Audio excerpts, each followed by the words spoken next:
Oi, turma. Meu nome é Rafaela Gomes. Eu sou graduanda do curso de História do CESP-UEA e eu estou participando do programa de residência pedagógica no SET com o professor Carlos Magno. E hoje eu vou tratar com vocês sobre o assunto do feudalismo. O que foi o feudalismo? O feudalismo ele foi uma organização econômica, política e social que ela era baseada na posse da terra, que era o feudo. E ela predominou na Europa Ocidental durante a Baixa Idade Média. A terra e os títulos de nobreza eles eram doados pelo rei para os líderes que participaram das suas batalhas como recompensa. O feudo ele teve sua origem no Império Carolíngio, quando um rei ele precisou de alianças para poder que protegessem suas fronteiras que eram muito extensas. O que são os feudos? Os feudos eles são grandes extensões de terra que são rurais e são comandadas pelos senhores feudais. Nelas são encontrados castelos fortificados, aldeias, bosques, pastos, e ele é dividido em três partes, que é o manso senhorial, o manso servil e o manso comum.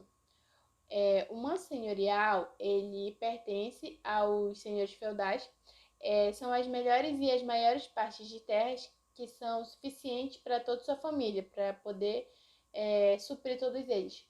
E só que os senhores feudais, eles não trabalham nessas terras. Quem trabalha são os servos e também os camponeses. Tem o manso servil, que são dos servos, onde eles cultivam seus produtos e eles também produzem o suficiente para suprir toda a sua família. E eles pagam aos senhores feudais por essas terras por meio de impostos e também por obrigações que os senhores feudais colocam para eles. E tem também o manso comum. O manso comum ele é onde ficam os bosques, os pastos e as florestas. E nele, tudo que é cultivado nele pertence a todos porque é livre para todo mundo aquele local. A sociedade feudal ela era considerada estamental porque ela era dividida em camadas sociais que eram diferenciadas pelos privilégios que cada uma tinha. E dentro desses estamentos sociais era muito difícil tu conseguir mudar de um para o outro, era quase impossível. Existiam três, que era a nobreza, o clero e os servos. Ou seja, tipo, se tu nasceu servo, tu vai ser para sempre servo. A nobreza, ela era a proprietária de grandes terras, que eram conhecidos como, tinham o nome dos senhores feudais, né? E eles tinham poder de aplicar leis, de conceder privilégios, de comercializar com os vizinhos, eles administravam a justiça, eles podiam começar a guerra e também terminar ela. Dentro da nobreza, quem estava no topo era o rei, só que esse rei ele não tinha nas suas mãos todo o poder, porque ele tinha que dividir, né, com os senhores feudais, só que ele tinha todos os privilégios que os senhores feudais também tinham. Tinha o clero. O clero ele foi uma das maiores instituições da época, porque além dele ter uma grande extensão das terras, ele também influenciava muito nas relações sociais da sociedade na época. Eles diziam que cada membro da sociedade ele tinha um papel para estar ali na terra.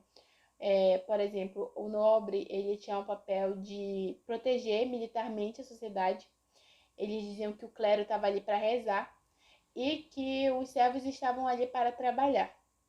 Eles também guardavam em seus monastérios, eles eram responsáveis em guardar em seus monastérios medievais manuscritos literários, filosóficos e científicos. Eles também acolhiam doentes nesses monastérios. E tinham os servos. Bom, os servos estavam lá para servidão, né? Eles serviam aos senhores feudais, eles faziam desde pagar impostos, eram obrigados a pagar impostos, até fazer alguns serviços. Só que os senhores feudais, como os servos serviam para eles, os senhores feudais eles tinham também a obrigação de proteger eles caso houvesse algum tipo de ataque. E existiam outros trabalhadores além dos servos, como os vilões que eram os que moravam umas pessoas que moravam nas vilas e elas podiam fazer alguns serviços para os senhores feudais e também tinha permissão para mudar de propriedade. Tinha os ministérios que eram quem ficava responsável pela administração dos feudos, e esses aí eles podiam ascender socialmente, ou seja, eles podiam chegar a ser pequenos nobres. E também tinham os escravos. Os escravos, eles eram os trabalhadores de domicílio. É porque naquela época era muito comum que os cristãos escravizassem os muçulmanos e vice-versa. Os muçulmanos também escravizavam os cristãos. As condições dentro dos feudos elas eram muito rudes, até a nobreza não vivia luxuosamente. Nem a nobreza nem os servos sabiam ler nem escrever. Os únicos que tinham acesso ao estudo era o estamento do clero. Além disso, a sociedade feudal estava marcada pela relação de sucerania e vassalagem. Assim, entre o sucerano e o vassalo existia o compromisso de fidelidade entre nobres, que ele implicava em direitos e obrigações recíprocas. Os suceranos eles eram donos de terras e as doavam aos vassalos, que eles ficavam encarregados de cuidar delas e proteger. Todo esse modelo está pautado nessa vida dos feudos. E grandes extensões de terras, elas possuem suas próprias organizações, sua economia social, cultura, política. Todos os feudos, cada um possuía seu próprio exército e alguns poucos tinham até sua própria moeda. A economia feudal ela era agrária e autossuficiente, ou seja, eles produziam tudo que eles precisavam. A economia deles era voltada para o consumo local e não para o consumo, não para o comercial, né? E quando eles precisavam trocar alguma coisa ou fazer o escambo, né? Eles usavam tudo que eles cultivavam dentro das suas terras, dentro dos feudos. Até porque eles não tinham sistema monetário, a maioria deles não tinha moeda. A agricultura ela foi a principal atividade que eles tiveram, mesmo o artesanato sendo marcante. O artesanato ele propiciou a criação de várias ferramentas e coisinhas que eles usavam na cozinha, né? Ferramentas domiciliares. Os servos, eles eram basicamente, tipo, a mão de obra todinha que coisava essa economia, né? Que supria essa economia. Porque era eles quem cultivavam os produtos, quem cuidavam dos animais, eles faziam tudo que os senhores feudais pediam, desde fazer comida até lavar a louça. E além disso, eles ainda tinham que pagar impostos. E os mais importantes desses impostos eram a corvéia, que quando eles tinham que cultivar as terras dos senhores feudais pelo menos 2 vezes por semana. A talha, em que eles eram obrigados a dar metade praticamente de toda a sua produção ao senhor feudal. A captação, ou seja, o servo ele era obrigado a pagar ao senhor feudal por cabeça, por número de pessoa. A banalidade, que era um imposto pago por todas as ferramentas e locais que eles usavam, ou seja, ele tinha que pagar uma taxa quando ele ia usar o forno ou o moinho, essas coisas, sabe? As concessões para a terra, elas aconteciam por meio da concessão do rei ou de um senhor feudal, para compensar os serviços de um nobre ou de um cavaleiro, eles conseguiam a vassalagem, né?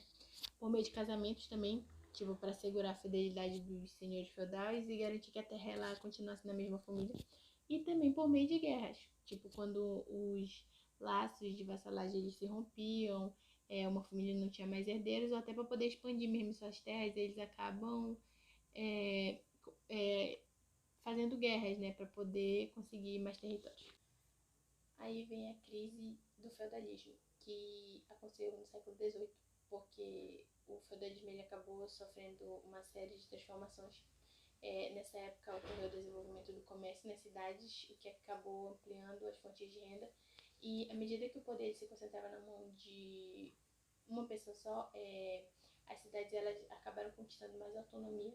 E esse rei ele acabou surgindo mais série de imunidades, como a isenção fiscal, jurídica, o que acabou diminuindo a importância dos feudos. Com isso, o dinheiro ele acabou ficando mais importante do que as terras, e a base da produção ela começou a ser do livre assalariado. E também surgiu as novas camadas, que foi a burguesia. O crescimento populacional também foi um dos fatores responsáveis pelas mudanças no sistema feudal de produção. À medida que a população ela vinha crescendo, né, aí aumentava a necessidade de ampliar as áreas de plantio e de desenvolver novas técnicas agrícolas. E para aumentar o terreno de cultivo, os senhores feudais eles acabaram cercando as terras comunais, ou seja, as terras que eram utilizadas por todos os servos. E alguns deles arrendaram as terras, enquanto outros passaram a vender a liberdade dos servos ou até a expulsá-los do feudo, e colocando no seu lugar pessoas livres assalariadas. E isso acabou gerando uma grande revolta entre os camponeses. Um outro fator também foi o êxodo rural, quando as cidades elas passaram a ser mais atrativas do que os feudos para muitos servos. Eles começaram a sair dos feudos aí para as cidades. Esse processo de mudança do feudalismo para o sistema capitalista, ele ocorreu de forma gradual e lenta. Ele ocorreu junto com o renascimento comercial e junto com o aparecimento da burguesia.